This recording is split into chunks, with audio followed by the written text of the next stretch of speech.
اس programme کے اخراجات جو اسمر منسٹریز کے دوست اور پارٹنرز ادا کرتے ہیں۔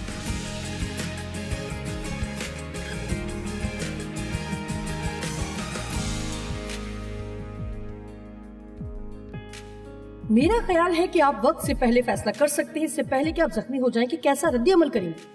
میرا خیال ہے کہ اس بات کو ہماری روحانی زندگی کا حصہ ہونا چاہیے کہ ہم ہمیشہ خدا سے دعا کرتے رہیں کہ اگر مجھے دکھ پہنچے تو میری مدد کر تاکہ میرا رویہ مناسب ہو۔ اگر کوئی مجھے رنج دے تو میری مدد کر کے میں برا نہ مناؤں بلکہ معاف کرنے کے لیے تیار رہوں۔ حقوق 3 باب کی 16ویں آیت سے 19ویں آیت تک لکھا ہے کہ میں نے سنا اور میرا دل ہل گیا، اس شور کے سبب سے میرے ہونٹ ہلنے لگے، میری ہڈیاں بوسیدہ ہو گئیں اور میں کھڑے کھڑے کانپنے لگا، لیکن میں صبر سے ان کے برے دن کا منتظر ہوں جو اکٹھے ہو کر ہم پر حملہ کرتے ہیں۔ حقوق جانتا تھا کہ ایک بڑا دشمن ان پر حملہ کرنے والا ہے، وہ جانتا تھا کہ مصیبت ہے، مصیبت آ رہی ہے، وہ کانپ اور لرز رہا تھا۔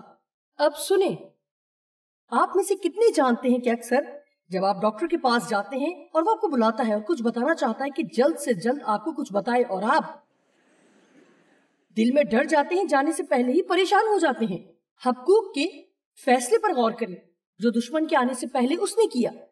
اگرچہ انجیر کا درخت نہ پھولے اور تاک میں پھل نہ لگے اور زیتون کا حاصل ضائع ہو جائے اور کھیتوں میں کچھ پیداوار نہ ہو اور بھیڑ خانہ سے بھیڑیں جاتی رہیں اور طویلوں میں مویشی نہ ہوں، دوسرے لفظوں میں چاہے حالات کتنے ہی خراب ہو جائیں تو بھی میں خداوند سے خوش رہوں گا اور اپنے نجات بخش خدا سے خوش وقت ہوں گا۔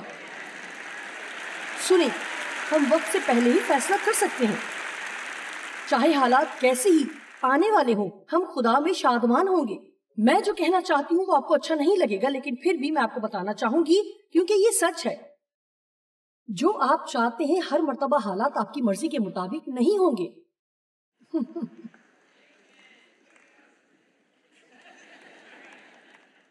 حقیقی زندگی میں خوش آمدید۔ یہ کوئی فلم نہیں، نہ کوئی ڈرامہ ہے۔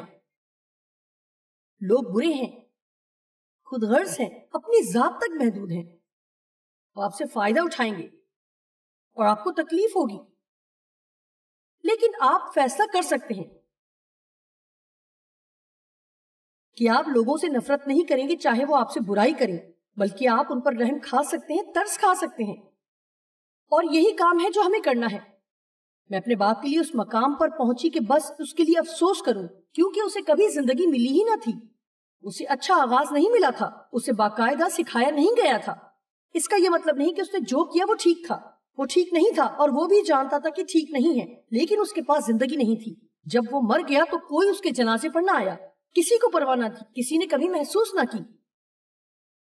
زندگی کے اختتام پر اس کے پاس صرف پچھتاوے کے سوا کچھ نہ تھا، اس لیے زندگی ضائع نہ کریں تاکہ 90 سال کی عمر میں جب مڑ کر دیکھیں تو سوائے پچھتاوے کے کچھ نہ ہو۔ کچھ ایسا کریں کہ آپ اس کو یاد کر سکیں تاکہ آپ کو خوشی حاصل ہو۔ خداوند خدا میری توانائی ہے، میرا زور ہے، میری قوت ہے، صاحب جنگ ہے، وہ میرے پاؤں ہرنی کے سے بنا دیتا ہے اور مجھے میری اونچی جگہوں میں چلاتا ہے۔ ایمپلیفائڈ بائبل میں یوں لکھا ہے، اونچی جگہ ہیں، چیلنج ہیں اور ذمہ داریاں ہیں۔ میں دوبارہ ایسا نہیں کروں گی، ظاہر کریں کہ آپ سمجھ گئے ہیں۔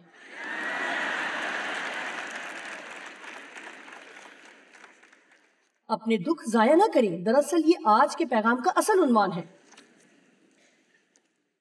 سب لوگ زخمی ہو جاتے ہیں، سب لوگ شفا چاہتے ہیں، لیکن سب لوگ کسی دوسرے کی مدد کے لیے تیار نہیں ہیں۔ میرا یقین ہے کہ ایک مقصد ہے، یعنی جو ہماری زندگی میں ہوتا ہے۔ میں نہیں سمجھتی کہ جو ہمیں دکھ دیتا ہے وہ خدا ہو سکتا ہے، لیکن میں جانتی ہوں کہ اکثر وہ ہمیں جلد از جلد رہائی دے سکتا ہے۔ آپ میں سے کتنے سوچتے ہیں کہ وہ یہ کر سکتے ہیں؟ اکثر یہ الجھن کا باعث ہوتا ہے کہ وہ ایسا کیوں نہیں کرتا۔ اگر ابھی رہائی دے سکتا تو میرے ساتھ یہ سب 1 سال سے کیوں ہونے دے رہا ہے؟ اس سے پہلے کہ ایسا کریں، کیونکہ یہ سچ ہے کہ ہم بچوں کی طرح ہیں اور اکثر ہم اپنے بچوں کو کچھ تکلیف ہونے دیتے ہیں تاکہ کچھ قیمت چکائیں جو انہوں نے کیا. کیوں؟ اس لیے کہ آپ ان سے پیار کرتے ہیں اور آپ چاہتے ہیں کہ وہ سیکھ جائیں کہ دوبارہ نہ کریں. آمین.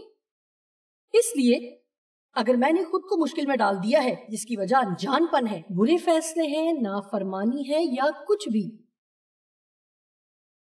اکثر خدا سب سے بہتر کام یہ کرتا ہے کہ وہ جلدی سے آ کر مجھے مشکل سے رہائی نہیں دیتا بلکہ مجھے سبق سیکھنے دیتا ہے. کیونکہ آپ ہمیشہ تجربہ کریں گے جن حالات سے آپ گزر رہے ہیں. میں آپ کو آج بتانا چاہتی ہوں کہ خدا لوگ ڈھونڈ رہا ہے جو اس کی بادشاہی کے لیے کام کریں، لیکن وہ تجربے کار لوگ چاہتا ہے. آمین. پھر چاہے آپ کے پاس کئی ڈگریاں ہوں تو یہ اس شخص کے مقابل کچھ نہیں جو 5 یا 10 سال کا تجربہ رکھتا ہے. میری زندگی تو ضائع ہو گئی ہے.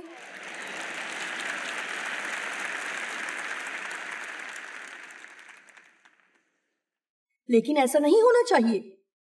جانتے ہیں کہ جب یسوع نے 5000 کو کھلایا تو سوائے ٹکڑوں کے کچھ باقی نہ بچا. یوحنا 6 باب کی 12ویں آیت اس نے کہا بچے ہوئے ٹکڑوں کو جمع کرو تاکہ کچھ ضائع نہ ہو. میرا یقین ہے کہ خدا یہی ہماری زندگی میں چاہتا ہے. وہ چاہتا ہے کہ ہماری زندگی کے حصوں اور ٹکڑوں کو جمع کرے جو بچ گئے ہیں، جو آپ کی نظر میں کسی قابل نہیں ہے. آپ کے خیال میں آپ کی زندگی ضائع ہو گئی ہے. وہ چاہتا ہے کہ آپ سب اکٹھا کریں اور کہیں خداوند اسے لے اور تو جو چاہے ان ٹکڑوں سے کر، یہ تیرے ہیں. وہ آپ کی زندگی کے تمام حصوں اور ٹکڑوں کو لے گا اور اس سے کچھ خوبصورت بنائے گا اور وہ اپنے فضل سے آپ کو اس قابل کرے گا جو آپ کے لیے تکلیف دہ سے دوسروں کے فائدے کے لیے استعمال کریں. آپ کو صرف کچھ دیر یہ سوچنا ہے، اگر آپ کو میری یہ تعلیم پسند ہے. آپ جانتے ہیں کہ میری تعلیم کیوں پسند ہے؟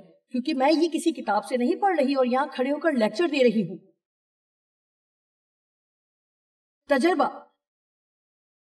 تجربہ ہی وہ سب سے بڑا فرق ہے جو خشک الہیات اور مسح شدہ منادی میں ہے.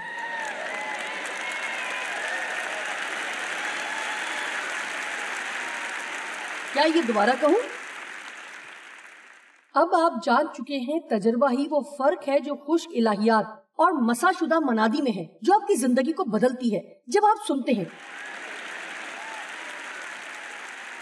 اس لیے جب 2 لوگ ایک ہی پیغام سنائیں اور ایک شخص کسی کتاب سے کچھ نکال کر پیغام تیار کرے جس سے آپ کو نیند آ جائے، لیکن وہی پیغام اگر ایسا شخص آپ کو سنائے جو اس کے تجربے سے گزرا ہے اور آگ سے بھرا ہے اور آپ کے دل پر چوٹ لگاتا ہے اور آپ کی زندگی بدل دیتا ہے. میں سچائی سے کہوں گی، میں وہ بات کبھی بھی نہیں سکھاتی جسے میں خود نہیں جانتی. کسی نے مجھ سے کہا کہ آپ مکاشفہ کی کتاب پر سیریز شروع کریں. میں نے کہا ابھی یہ ممکن نہیں.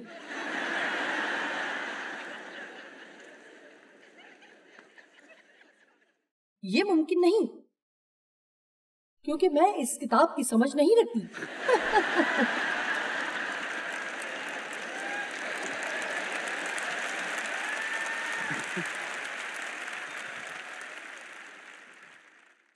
میں جانتی ہوں کہ یہ اہم ہے. میں مکاشفہ کی کتاب پڑھتی ہوں کیونکہ لکھا ہے کہ اسے پڑھنے والا مبارک ہے، لیکن آخری دور کے تعلق سے بے شمار تفاسیر ہیں. لیکن جانتے ہیں میرا کیا نقطہ نظر ہے؟ جی، ہر وقت اسے جاننے کے لیے تیار رہیں.